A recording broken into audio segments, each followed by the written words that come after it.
gonna try and do this nice and slow. You like it? Yep. Coming over, rotating. By this point, there's usually so much stress, the person drops. I come back on the hips, sitting, leg out, coming back nice and high, rotating, and working control. Okay, so the other one is a guard leg lock turnover. So I can sit there and hook the leg while I do the turnover. Okay. So when I come through, I pitch like this and hook. So from this position, we switch.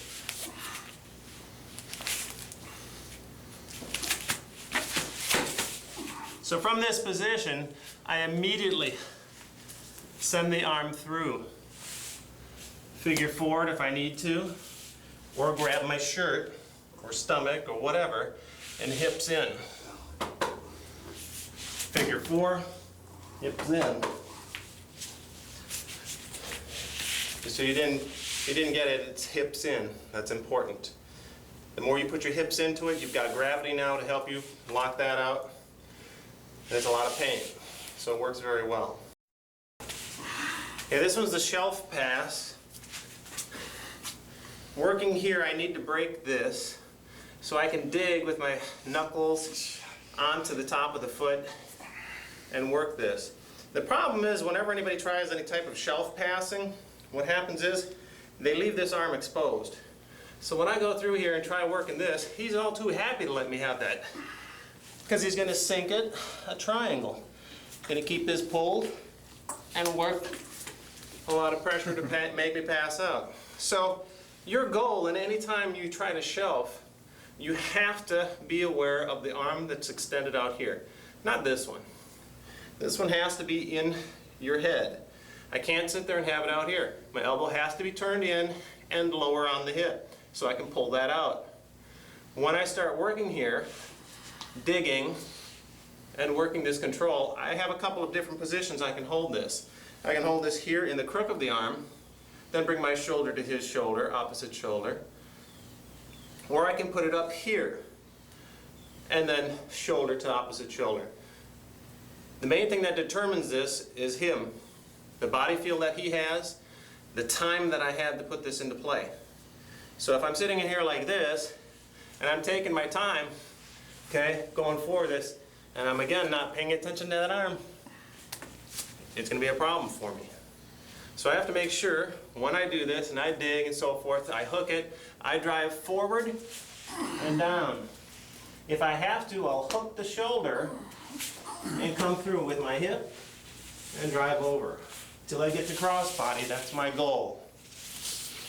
My goal isn't to get him into some sort of a complex lock or anything else like that. I simply want to pass the guard to get to crossbody. From there, I work to other positions. So, again, we can work this, start working controls. If I get it in here into the crook of the elbow, I can still work the same control. Work your fingers like magic over the top, hooking to the opposite side of the shoulder, grasp it, hip in and down. All of my force involved here is not to go up like this, but to drive this over here. I have to create an acute angle here so that the leg has less leverage to push back against me and just try and work a triangle. So in this position, my goal is to drive it as forward as much as possible to round him out and to actually compress him. That's how I make this work. So anybody makes this work. So going through it, you're digging, it's fast. It's not something you're going to sit and take your time doing. You have to do this over and over again with people with long limbs, people with short limbs, people with strong legs, weak legs, thin legs, large legs.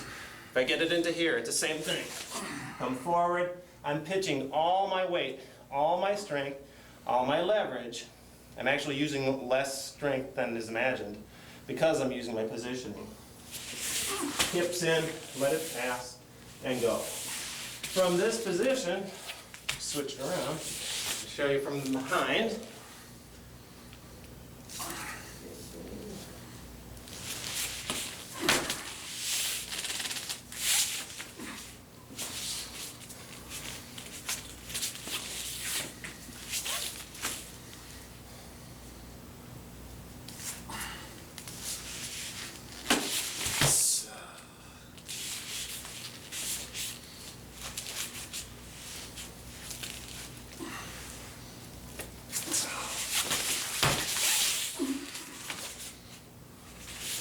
From this position, if you did manage to bring the legs over and happen to have your hand caught in here, that's okay.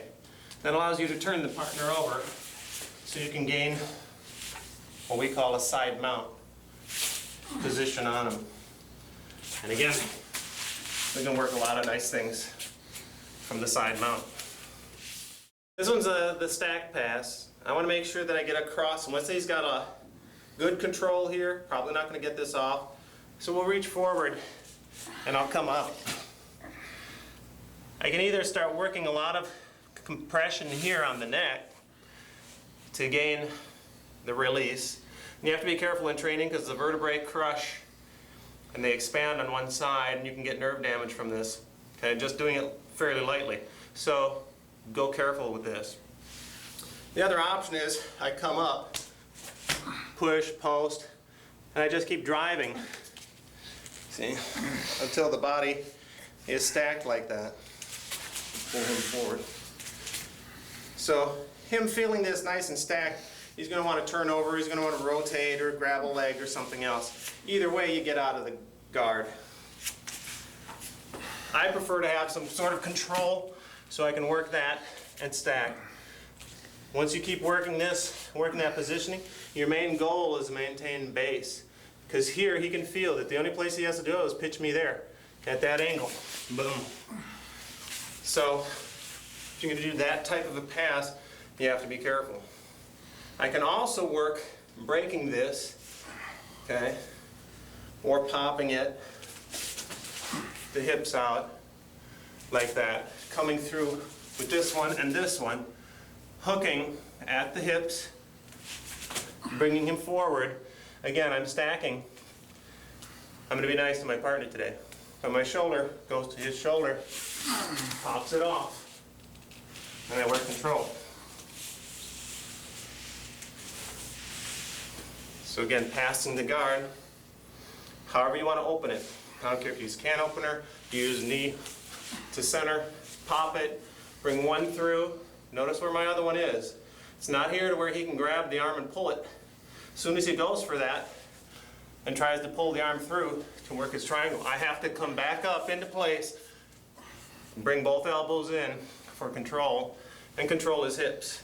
I don't want his hips being able to shift out and start working locks. So, work my escape, get up underneath one and the other, get your hands up to the hip joint, pull them forward.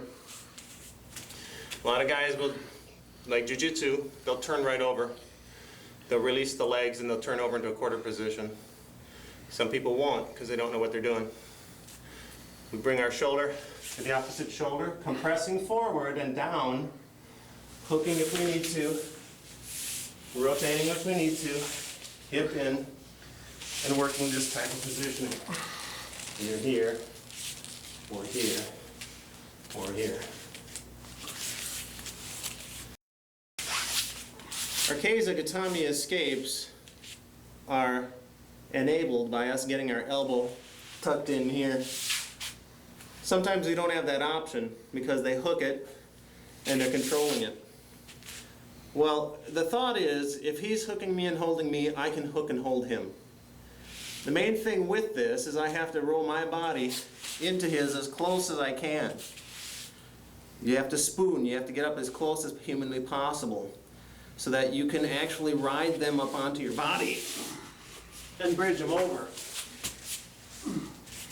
If you are far enough away, you will not be able to do that. You'll sit there and do this all day long.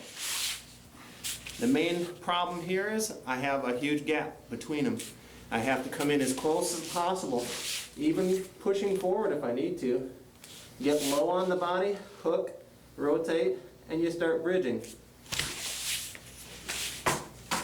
In order for me to work the bridge, one has to be solid. I can't flounder my legs, which you see a lot of people doing. You have to have one solid base and bridge. The other option that we do is, again, he's holding me, I'm holding him. So I hold. I rotate my base. And when I do that, I pull him down. You can see how he's already starting to pitch. What I do when I actually do that turnover, the bottom legs establish a base, the upper body turns forward and down so that I'm almost chest to chest and chest to ground through him. You have to establish the base with the bottom half of the body before you can work upper body mechanics. So if he's hanging on to you, you hang on to him. Don't let the arm go. You have to keep the arm in control. If you don't, he posts with that arm. So I have to make sure he can't post. So I hang on to the arm. I make sure I can switch. I can do a pancake flip. I can do 3-point over. Whatever I need to do to help get this turned over. I prefer the pancake flip. In this particular case, when I do that torque, I torque the upper body then. And I pull this arm in and towards my shoulder. My shoulder actually gets pulled in and I rotate on the axis. So my shoulder is nice and far away from him at this point. So flip the legs, pull him down. Now that I've got my legs established, I've pulled him forward, pitched him forward, so his face is starting to go to the mat. I then come up with pressure from my other lower half of the body. So again, from here, switch, pull down, control. You can work your escape at that point. I don't let it go until I feel comfortable letting him go. I have a lot of control here. I can put pain on him by applying pressure. I can release at that point. Control for head, knees, and whatnot. So from here, maintain hold. Switch your feet. Pull them down. Got my control here. Control with my base. Pitching forward. And coming across. In this case, I had to swing my body over the top in order to effectively work this, just because of how I was hanging on. I don't want to sit there and have to force my head out. Don't worry about your head. Your head will come out when you come and compress him forward enough. So hook, torque.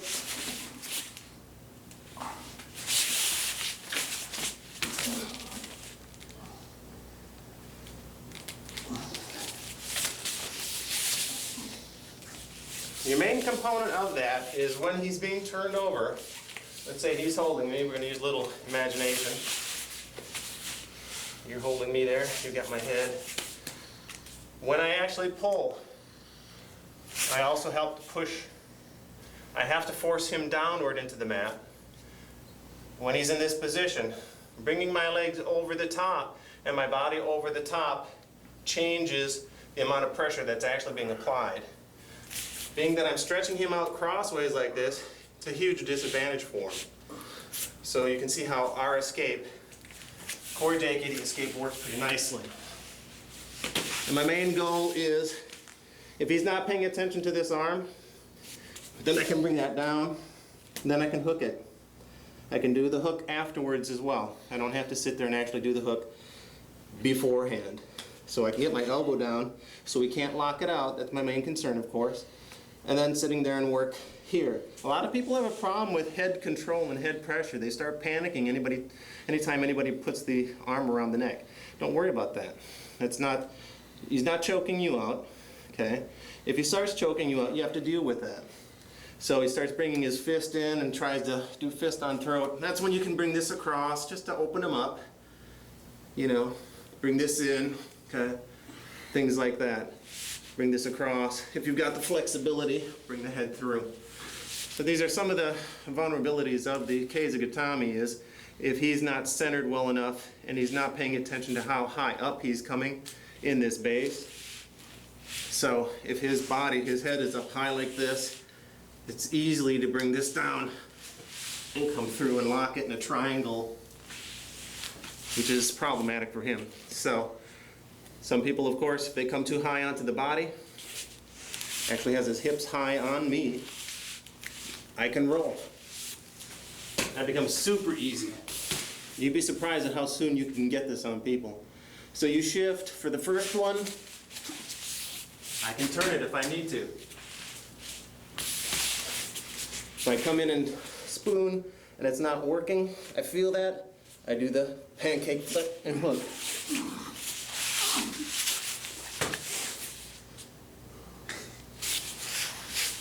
The pain is enough usually to help you get out.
Okay, so the rear naked choke coming in here, we have to deal with establishing our base, as usual, and worrying about being choked out.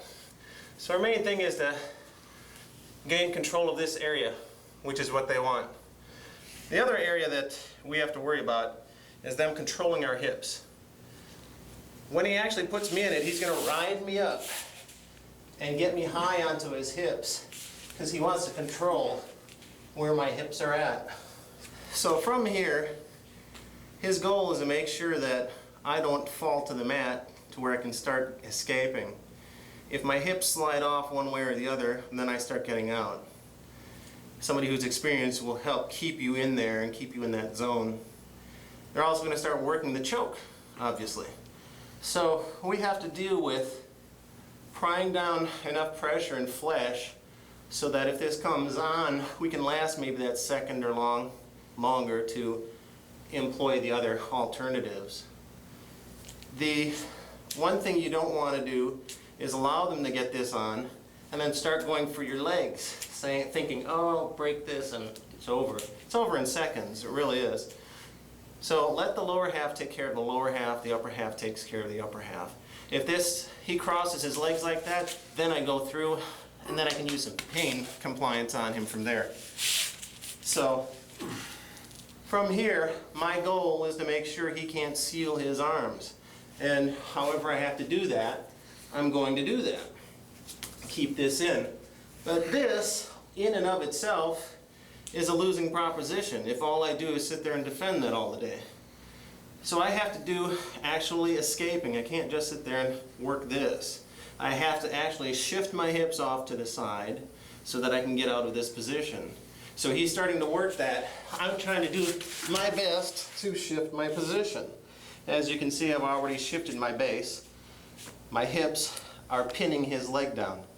So now in essence, I'm controlling his waist or his hips, whereas mine are now free to start establishing a new base. From this position, I want to rotate into my partner. If I rotate away, he's going to lock me back up, and it'll be a piece of cake for him. So whenever we're working this, your goal is to prevent them from sealing. That's your big goal.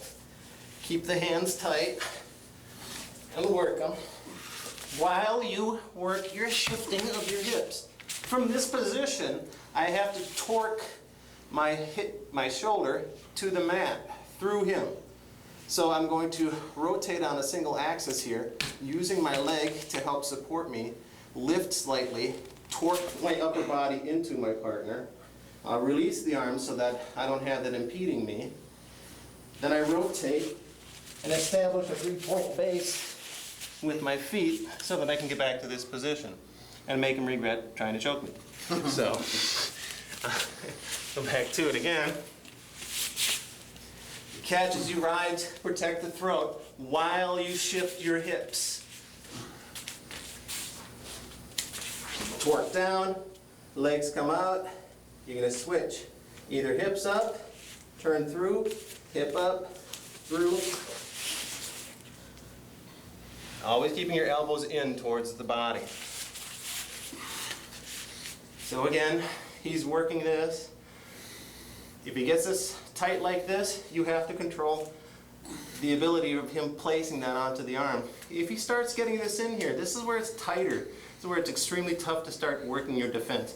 It's the wrong place to start defending this, wrong time. You have to gain control of this hand. You know where it's going. You know where your head is, right? Reach up to your head, because that's where he's going to go to place it. Work fingers, work whatever you have to start pulling this down and prying it down. Once you get this position, you can tuck it under the arm if you want and deal with rotating your face here. This way he's not sealing off the throat for me from breathing straight on like this. It's hard for him to actually secure this solid choke with one arm. That's why he wants to do his best to get this arm out and try to seal that. Okay, so from this position, we have the ability to pop this off if the person isn't aware and isn't very strong with the arms. So the potential exists for actually taking these arms. His goal is to try to put his fingers on here and hold. So one of our goals is to take and pop this hold off so we can gain access to that arm. So this is done quick, and it's usually done once or twice, and that's it. If that doesn't work, you have to go to something else. So pop it, gain access to the arm, and pull it down. Again, the further out towards the fingers that you reach, the easier it is to work the leverage against this bicep, which is pulling this arm up. If I hang here, he's got a lot more strength to continue that. So when I pop this, I have to pop it fast and pull down. So I'm actually using this hand, which is already set in there, as a feeler, so that when he places it on his bicep and I hit, pop, I can now pull down to help get this off. So this is one way to also help try to get this in here. And sometimes you can surprise the opponent and get this off quick enough so that you can breathe. So I know where my head is at. I don't have to panic and try to fight for this. Instead of trying to go up here, just go up your own head. Find the fingers. You know they're going to be back there. You know they're going to be trying to tuck it in sometimes. Depends on how hard or how much you give them space. You're trying to go for the leg. He's going to fit that in nice and tight because your head goes down. And it's like, now that's tough to get out. So when he's actually trying to put the sleeper on, keep your head high. Dig for the fingers. That makes it hard for him to actually put the head or the fingers behind the head, by you driving your head into the partner. That also can make it uncomfortable if you do it just right, to where they have to shift and now they're on the defensive, which is where we like to put people. Again, if I'm sitting here doing nothing but defending the whole time, defending, attrition, I will wear that down. He will wear me down and he will get the choke.